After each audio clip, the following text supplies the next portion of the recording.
You've felt it. That strange shift in a friend's tone, a sibling's passive-aggressive remark disguised as a joke. The way someone who used to lean in now slowly pulls away, not in body, but in energy. It's not open conflict. It's something far more insidious. And maybe for a while you brushed it off, told yourself you were imagining things, but the body always knows. The soul always senses the fracture.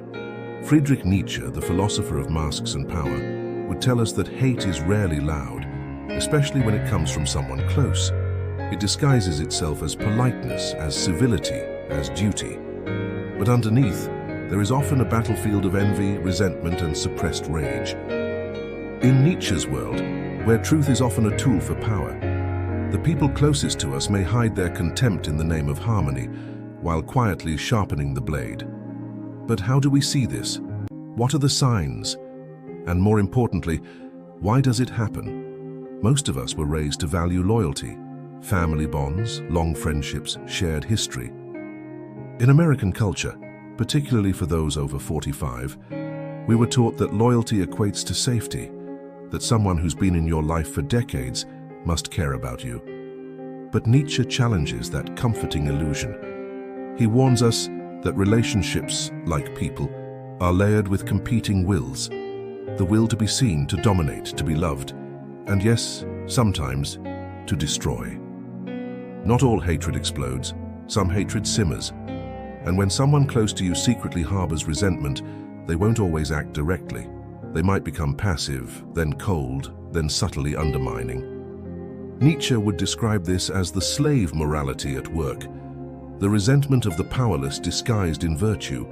It's the quiet sabotage, the backhanded compliment. The silent withdrawal when you succeed. It's not that they want you to fail. They just can't bear to watch you win. This hatred hides under layers of propriety and "I'm just concerned." It wraps itself in smiles at your family dinner. It offers help that comes with emotional strings. It remembers every mistake you've made, even if it's never spoken out loud. Nietzsche would argue that modern life has trained us to suppress our instincts, especially the darker ones, but that doesn't make them disappear. They go underground, and when someone close to us feels inferior, threatened, or emotionally overshadowed, that darkness can turn toward us, often without them even realizing it fully. That's the nature of hidden hate. It festers in the quiet corners of the heart, while the mouth still says, "I love you." So what are the signs you should watch for? In the next chapters, we'll dive into 8 very real indicators, each grounded in emotional realism, each explained through Nietzsche's razor-sharp psychological lens. If this reflection has already touched your heart, subscribe to the channel and share in the comments. What part spoke to you the most? Now, let's continue. Imagine sharing something important, a promotion, a new project, a life breakthrough. You expect joy, support, maybe even pride from the person you've trusted for years. Instead, you're met with a tepid, "Oh, that's nice," or a subtle shift in the conversation away from your win. Over time, it starts to feel like your growth makes them uncomfortable. That's not by accident. Nietzsche believed that the human drive, the will to power, is not only about domination. It's about self-expression, the assertion of one's identity in the world. When someone close to you subtly undermines or ignores your progress, what you're feeling is a tension of wills. Your growth becomes a silent threat to their comfort, their self-image, or their illusion of superiority. This is especially true in long-term relationships, siblings, childhood friends, old colleagues. In the American psyche, especially among older generations, there's often an unspoken pact. Let's not outgrow each other. Success then becomes a betrayal of the past you shared. So what does this diminishing look like? It's rarely blatant. It might come in the form of sarcasm, "Look at you, big shot," or comparisons. "Well, I've been working hard too, but you don't see me posting about it." Or even indifference, the celebration that never comes. These moments, individually, might seem small, but Nietzsche would warn you to pay attention to patterns because they reveal deeper power dynamics. In On the Genealogy of Morality, Nietzsche explains that resentment often grows where power feels blocked. If someone close to you feels like their own life is stagnant, your forward motion can trigger an identity crisis in them. And instead of facing that discomfort inwardly, they project it outward, at you. Not overtly, not violently, but through little withdrawals of warmth. Praise that becomes hollow, jokes that sting more than they amuse. This isn't just pettiness, it's psychological protection. To admire you fully would mean confronting their own inertia. So instead, they reduce you, in their minds and in their words. That way, they don't have to feel so small in your shadow. For Americans navigating midlife, a stage when so many reassess careers, relationships, and purpose, this sign can be especially painful, because it reveals that not everyone from your past will be able to come with you into your future. Some relationships are only safe when you stay the same. Nietzsche would tell you, don't shrink to protect someone else's ego. You were not meant to stay hidden so others could feel tall.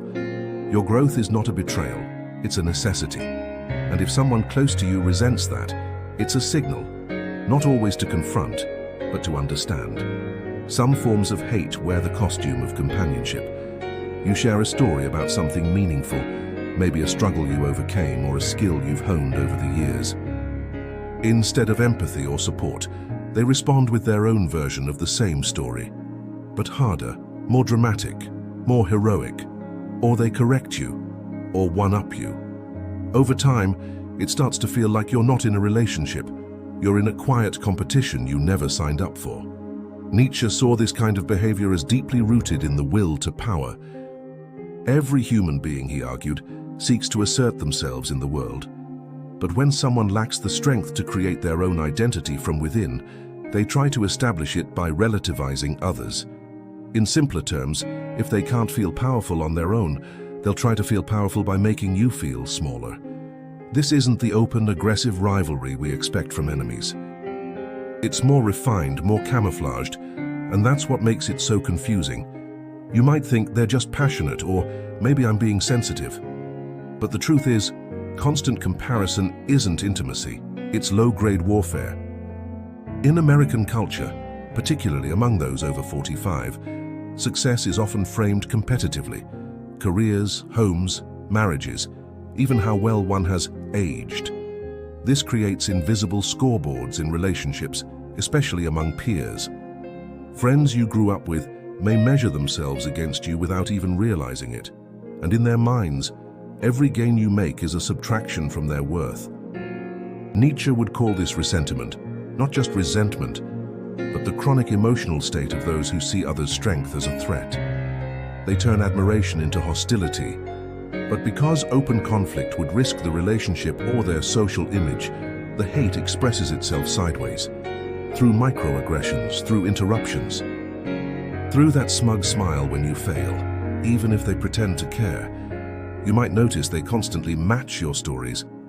If you share that you walked 5 miles a day to improve your health, they suddenly walked 7. If you publish a book, they casually mention they've been meaning to write one for years.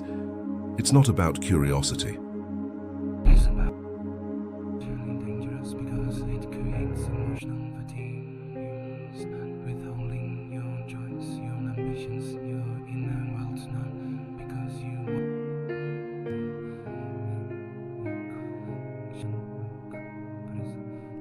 Nietzsche would see this as a slow erosion of authenticity. You begin to mask yourself, and that is a slow spiritual death. The question isn't whether they love you, they might. The question is whether they're emotionally mature enough to witness your life without needing to turn it into a mirror for their own insecurities. Hidden hate often wears the disguise of just trying to keep up. But true closeness is not a competition. It's a sanctuary. Pain has a way of revealing who's really in your corner. When life turns hard, you lose a job, go through a divorce, suffer a health scare, the reactions of others become deeply telling. Some people show up with genuine support, but others, even those closest to us, seem almost at peace with our hardship. They offer sympathy, yes, but behind the eyes, something else flickers. A strange calm, maybe even a faint satisfaction. Nietzsche would not be surprised. In fact, he would argue that for many, your suffering is not a tragedy. It's a quiet validation. Your fall makes them feel taller. Your misfortune gives them breathing room in the emotional hierarchy they feel trapped in. This is the dark underbelly of human relationships. Sometimes people don't hate your failures. They secretly need them. This reaction often hides behind platitudes. Maybe this is for the best, or everything happens for a reason. But the tone matters more than the words. Are they truly with you, or just passively observing your descent? Do they lean in, or do they seem lighter, as if your fall has somehow lightened the emotional weight they carry? In Nietzsche's view, many people carry deep feelings of inferiority, masked by social roles and polite gestures. When you're thriving, those feelings are inflamed. But when life humbles you, their inner resentment finds relief. They may not consciously hate you, but your struggle creates a psychological equilibrium they crave. This is especially common in long relationships built on unspoken emotional contracts. In American culture, many friendships and family ties are formed during seasons of shared struggle, young adulthood, parenting, financial hardships. But when one person evolves or escapes those struggles while the other stays stuck, envy often takes root. It's rarely voiced. It simmers under the surface until when misfortune strikes, the other person finally feels equal again. Nietzsche would call this an expression of the herd instinct, the desire to keep everyone emotionally level, to flatten extremes, to punish those who rise too far above the collective. And when someone you love secretly wants you to fall, they often wrap it in concern. They might say they're worried about you. They might offer unsolicited advice, not to help, but to reassert control. This subtle rejoicing in your pain is a warning sign, not because people shouldn't have complicated feelings, that's human, but because those who truly love you never feel better when you feel worse. Their empathy overrides their ego. They don't need you to suffer to validate their lives. Nietzsche invites us to look beyond appearances, to watch not just what people say, but how they respond to our vulnerability. If their comfort comes too quickly, too easily, ask yourself, was it concern or quiet celebration? You've accomplished something meaningful, maybe not grand, but deeply personal. You share it, perhaps nervously, hoping for recognition or encouragement. But what comes back is silence. Or a lukewarm, "that's nice." Or worse, a polite nod followed by a change of subject. Over time, you start to notice a pattern. They never really celebrate you, not from the heart. Nietzsche would call this a sign of concealed inner struggle, not with you, but with themselves. To offer genuine praise requires strength. It requires a person to step outside their ego, their insecurities, and witness another's light without feeling diminished by it. Not everyone can do that, especially those who are secretly comparing their worth to yours. This is one of the clearest signs that someone close to you may harbor hidden resentment. Because authentic relationships are rich with moments of shared joy, not just in our own success, but in each other's. And when that joy is absent, when praise is filtered through indifference or discomfort, something vital is missing. Nietzsche believed that most people live behind masks, not only to deceive others, but to protect themselves from their own self-judgment. And when they see someone doing what they themselves have neglected, pursuing growth, facing fears, expressing talent, it confronts them with a painful inner truth. They've settled. And rather than face that, they withdraw their warmth. They ration their praise like a scarce resource, fearing that your shine will dim their own. This dynamic is especially painful in long-term relationships. In the American context, among people over 45, many have invested decades into their roles as parents, spouses, professionals. But when someone close to them dares to change, grow, or redefine themselves later in life, it can trigger a quiet crisis. Your evolution becomes a mirror they don't want to look into, and so they withhold. Sometimes they do it with subtlety. Well, it's not a big deal, or I'm sure lots of people have done that. Other times it's more indirect. They'll praise someone else in your presence, clearly avoiding mention of your achievement. Either way, it leaves you with the feeling that your light is being dimmed, not by accident, but by design. Nietzsche would remind us that not everyone has the emotional strength to bless what they cannot embody, but we must not let that make us smaller. The absence of praise from those who secretly resent us is not a sign that we are too much. It's a sign that they feel like too little. And that's not your burden to carry. In fact, Nietzsche might say, the stronger you become, the more you will expose the hidden fragility of others. That's not cruelty, that's clarity. And it invites a question, not of judgment, but of discernment. Who in your life celebrates you only when it's safe for them to do so? It begins quietly, a small correction in front of others. A joke at your expense that doesn't quite land and leaves a sting. A gentle, "Are you sure you want to do that?" when you express a decision. Over time, these small acts start to pile up until you begin to second-guess yourself. You can't quite explain it, but you no longer feel emotionally safe with them. Nietzsche, ever the observer of hidden power games, would tell us, this is no accident. These are micro-assertions of dominance. When someone cannot feel superior to you openly, they will try to reclaim power in subtle ways, by destabilizing your confidence, questioning your instincts, or planting small doubts. In his critique of morality and social behavior, Nietzsche warned that much of what passes for concern or honesty in relationships is actually resentment in disguise. Those who feel inferior may not admit it, even to themselves, but rather than confront their own insecurity, they externalize it. They pick at you, correct you, or minimize your choices, not to destroy you outright. That would risk exposure. Instead, they aim to erode you slowly under the cover of closeness. This tactic is especially painful for those raised in environments that prize humility and restraint, values often found among older generations in American society. If you grew up being told not to make a big deal out of things, you might have learned to tolerate these subtle cuts. You might even mistake them for affection, but Nietzsche would urge you to look deeper. These aren't innocent habits. They are symptoms of unspoken contempt. The friend who always teases you about your appearance, the sibling who reminds you of your past failures when you're celebrating a new win, the partner who questions your goals with that particular tone of disbelief. Each of these is a quiet rebellion against your authority over your own life. Nietzsche called these acts manifestations of reactive forces, the behaviors of those who don't act from strength, but from emotional reactivity. They can't lift themselves up, so they chip away at others. And because you're close, you're an easy target. You trust them, you won't retaliate, and so the undermining continues, cloaked in laughter or concern. But here's the truth Nietzsche offers us. When someone chips away at your confidence repeatedly, they are revealing their own fear, not of you, but of your independence. Because your strength challenges their control. And if they can't control you, they will try to influence how you see yourself. You might be tempted to explain it away, to give them the benefit of the doubt. But repeated undermining is not a quirk, it's a strategy. And while it may not be conscious, it is real. Nietzsche doesn't invite paranoia, he invites awakening. Watch how they treat your strength. Watch how they handle your self-assurance. If they keep trying to puncture it, the love you think you're receiving may be something else entirely. By now, you've likely felt the sting of recognition. The patterns, the quiet wounds, the slow erosion of trust from someone you thought was safe. And that's the hardest part, isn't it?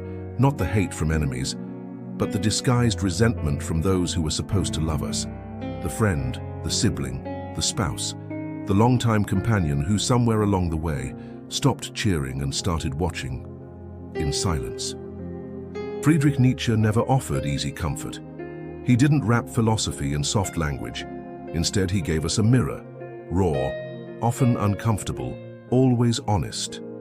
He believed that most human relationships are not governed by pure love or pure hate, but by a constant negotiation of power, fear, ego, and unmet desire. This is not cynicism, it's lucidity. And for those of us in midlife and beyond, this lucidity matters. We no longer have time to pour our energy into illusions. We can't afford to keep mistaking shared history for shared loyalty. Nietzsche urges us to step out of emotional denial and see with clear eyes. If someone's presence leaves you feeling small, doubting yourself, or emotionally bruised, then something deeper is at play. Why does someone close to you secretly hate you? Because your existence, your resilience, your evolution, your inner light reminds them of everything they've neglected within themselves. And instead of facing their own unlived life, they choose to resent yours. It's a tragic decision, but it's their decision. Nietzsche called this ressentiment, a kind of moral poisoning that infects those who feel powerless to act, and so instead stew in bitterness. Over time, it changes how they see the world. They start to interpret your happiness as arrogance, your success as luck, your confidence as threat, and they may still smile, they may still say, "I love you," but their energy tells the truth. So what do you do with this truth? First, you accept it. Nietzsche taught that clarity is a form of liberation. You stop trying to fix the relationship or to make them see your worth. You stop shrinking to avoid their envy. And most importantly, you stop mistaking tolerance for love.